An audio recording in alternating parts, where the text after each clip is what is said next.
Right, I'll try and waffle less and let my guests talk more. That's the point of this week's Talking Points.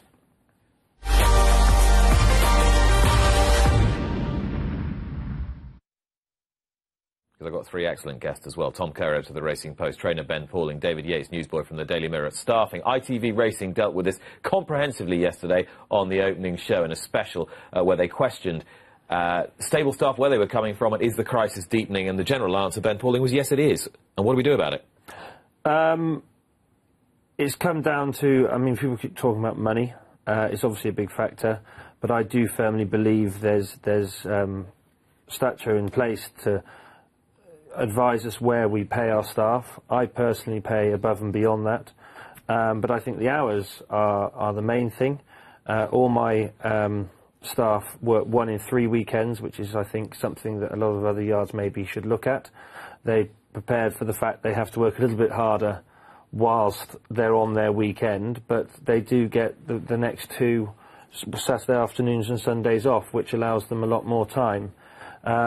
With regards to accommodation, all my staff are housed in very nice houses down in Bourton-on-the-Water or North Leach, and I personally am very lucky, have an amazing bunch of staff. We don't seem to lose many, and for us personally it's okay, but I can see the big problem, the bigger picture, and we need to continue the work that the British Racing School and Northern Racing School are doing. And the only thing I may be able to suggest is, all I hear really is the fact that sometimes they start with a group of 12 on their intake, and it soon whittles down to 8, whether we could maybe make that more rigorous so that we have less dropout, and that obviously means the funding is better spent getting them in. But I mean, I think we are trying to do everything we can. There is a problem, things need to be done, but I don't think it's a complete disaster myself. Without deviation, hesitation and repetition, that was brilliant. You've used up nearly the whole 2 minutes, but Tom, you can have 10 seconds. I think, you know, as Ben says, it's the time off. You know, people have got to get weekends. They've got to have a work-life balance. Work-life balance, it seems to be the key to the stable staff crisis. Hughes is not Richard Hughes. It is Bryan Hughes, who has just reached 1,000 winners and becomes the 25th jump jockey so to do. Dave, there was a talk of Bryan Hughes being champion jockey at one point, which seems to have receded a little bit, but 1,000 winners no mean achievement. Well, it's receded for the moment, but I'm sure that in the future that talk will resurface. An amazing milestone for a jockey who over the last few winters his stock just seems to rise and rise. Obviously this season he was appointed as stable jockey to Donald McCain, which is obviously a great job to have. He's also the rider of Waiting Patiently, obviously a high-profile horse. I hope that we'll see more of him this winter. So, yeah, another milestone, and there'll be many more to come. Tom, you spent, as you said, all your university days going to Musselburgh. I suspect seeing a young Bryan Hughes running a lot of winners. Yeah, I mean, his involvement in the North is just amazing, isn't it? You know, if you look at the list of trainers he rides for, you can see that he's got a huge book of contacts, and clearly what they value, and you always hear this about Bryan Hughes, is that he's so hard-working, he knows the form book inside out, he gives really good feedback after rides. Owners really appreciate that. You know, his work ethic is just second to none, and I think, you know, he's also a very good jockey. He's strong on a finish, horses jump for him. He's cock of the North for a good reason. And for the country's got a lot smaller, Ben, but for a northern-based jockey to regularly be used by southern trainers, it remains, and it shouldn't remain, but it does remain still a leap. It does, you know, but he does sort of farm the North very successfully. From the little I've had to do with him, he's a consummate professional. His feedback was exceptional, the one ride he's had for me, and even when he came over to America to ride my brother-in-law's horse when I was over there, he was even professional about that. That's Bryan Hughes, who's reached 1,000 winners, and I'm sure will reach 2,000 before too long. Theodore Ladd, well, he garnered a lot of headlines for the wrong reasons. He's a young rider. He got 2 whip bans on the same day. I think it totaled 19 days in the end. Tom, it's really one for you. Yeah, I think as he would admit himself, it was a bit of a moment of madness, and he got a lot of criticism for it, including from Luke Morris, and understandably so. it's this win at all costs mentality that some riders sometimes resort to regarding the whip is clearly not good. It's not fair to other riders. It's not good for the sport. And it's not good for them either. They're picking up big bands, but they maybe feel that they have to do it sometimes, because if otherwise trainers or owners are going to question their commitment. So I think the whip rules as they stand in terms of punishment, they're clearly unsatisfactory. It's difficult to work out exactly what we should do. Well, so Luke Morris's idea was that you hit the hardest offences harder, and then you'll broadly sort the problem. And perhaps that's an answer. People have also suggested disqualification. There's an idea that you could look at giving jockeys bans for the festivals, because that would deter them greater than just losing a few days in midweek or something. Dave? Well, first of all, as someone who's about as pro-whip as it's possible to be in horse racing, I do not condone poor use of the whip, and I think that that should be punished. If I don't really like the phrase "win at all costs," but where it applies, I think that it's right to hand out heavy punishments. All too often, we're looking at the terms of the number of times the horse is hit with the compressed foam, rather than and it detracts from other areas such as above shoulder height, wrong place, time to respond, etc. I've always found Luke Morris a good guy to deal with, and he's obviously a very effective jockey. I think if he had his time again, would he choose to criticise a young apprentice? I hope not. Now, I know you like to talk about the whip, but I know you wanted to talk about Carol Vorderman. Why?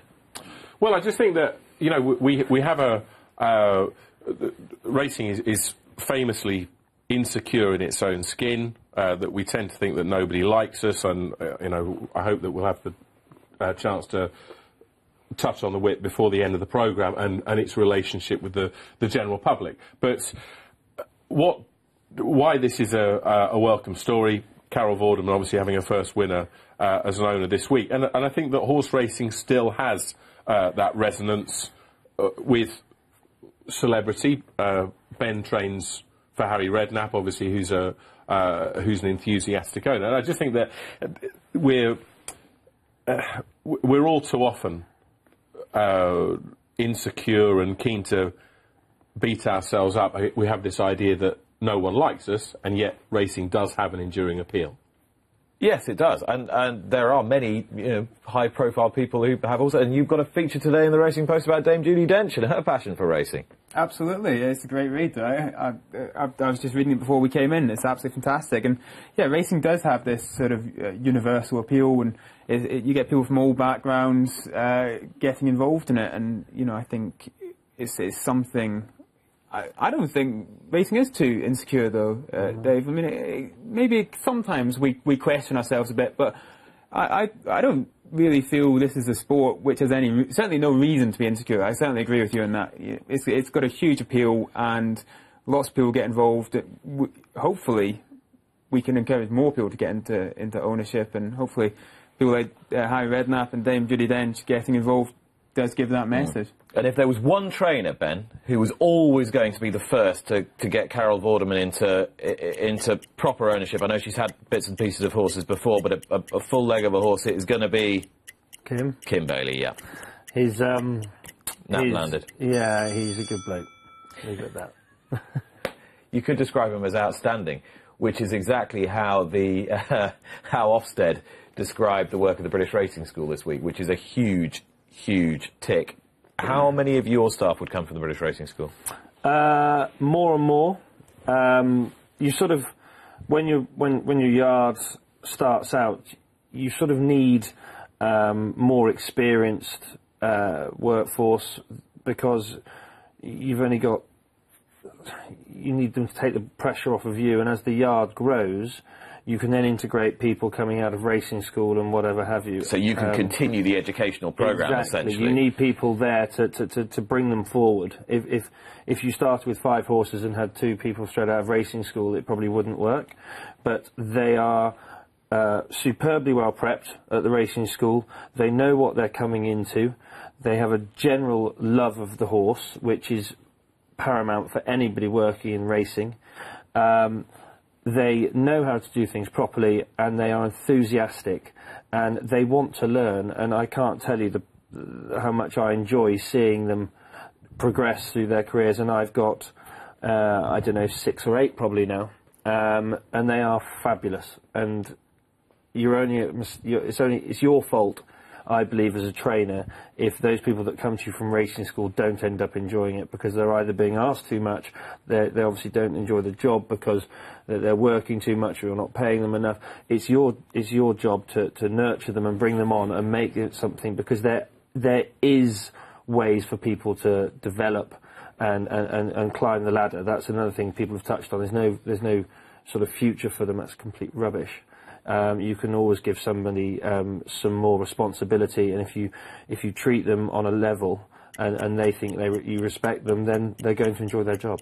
I'm suddenly feeling a much more rosy glow of positivity about this sport now after the last half an hour or so, which I think sometimes is a good thing. Might Bite, not much positive about his season so far, David Yates, and he now goes potentially straight to the Gold Cup, following another recauterisation of his palate. Yeah, I'm sure that's a bit of a headache for his connections, the fact that he goes there on 5th of 5 and last of 7 finishers in the Betfair Chase and the King George. We've all enjoyed the maturing of this son of Scorpion, haven't we, over the last couple of years? A bit of a nutcase, it looked like, in his early days, and then became a horse who won a King George and then obviously second in the Gold Cup and a non-staying second in the Gold Cup. But this season hasn't gone so well. I'm sure that Nicky Henderson would like to give this horse at least cast his nets in calmer waters before going to the Cheltenham Festival, rather than going on the back of the recauterisation. New Year's Day, he said he was talking to thousands of people about thousands of things about the way to bring this horse back to his former glories. We'll see if the wind operation works. And a part of the debate we've had on this programme several times is, do they work? And do they work regularly enough? Yes is the answer, otherwise we wouldn't bother doing them. Do they work every time? No. It's obviously worked on this horse before, so there's every chance it'll work again. He's a huge talent. He's a quirky character. So quite often, when things aren't quite falling into place, they're more affected than the sort of hard-nosed, That's solid, a good point. So it might just take a tiny issue with his wind that you might not hear, just to throw him off track, and that can be the difference between exceptional and way below par. But one thing's for sure, and that's that he's with Nicky, and we've seen what Nicky does with bringing horses back, so there's every chance that he'll come back just as good as he's been before. You've seen it firsthand from your time there as one of his assistants. You and Dave have talked quite extensively about the Paul and Claire Rooney issue with Cheltenham, but I wanted to give Tom his say on it, because it's a story clearly that is made for you, really. You've got all the ingredients there: powerful owners, biggest racecourse, bit of conflict, some uncertainty, some proper journalistic work to be doing. Where are we going with it? Yeah, and a fantastic job by Pete Scargill, who broke the story. Listen, as it's been said, for the Rooneys, who are big investors in the sport, big owners, it's obviously their choice if they have runners at any racecourse. However, there's a broader issue here, which is, Cheltenham's welfare record, and I suppose the sport's welfare record as a whole. I think the key context here is the review, the Cheltenham Fatalities review that the BHA recently put out off the back of this year's festival, and also some political pressure arising from it, which has been referenced at the Westminster debate, which took place last year. Now, the Cheltenham Review was a really thorough piece of work. I think there's 17 recommendations there designed to reduce the fatality rate at Cheltenham and to make it a safer racecourse for horses and animals. I read that report and I thought it was a very impressive piece of work. I think, although there was some criticism, I think broadly it's been really well received, and I think that's a really encouraging sign. And those initiatives are going to be put into place over the coming months, and I would be surprised and disappointed if they didn't make a material effect on the fatality rate at Cheltenham, and that's to everyone's benefit, to the sport's benefit, to owners' benefit. and it's to Cheltenham's benefit, and hopefully, as a consequence, the Rooneys will reflect on this decision and decide that they're happy to have runners at Cheltenham again. But obviously, it is their choice, and every owner has the responsibility to make that decision for their horses. And that is where we end this week's Talking Points.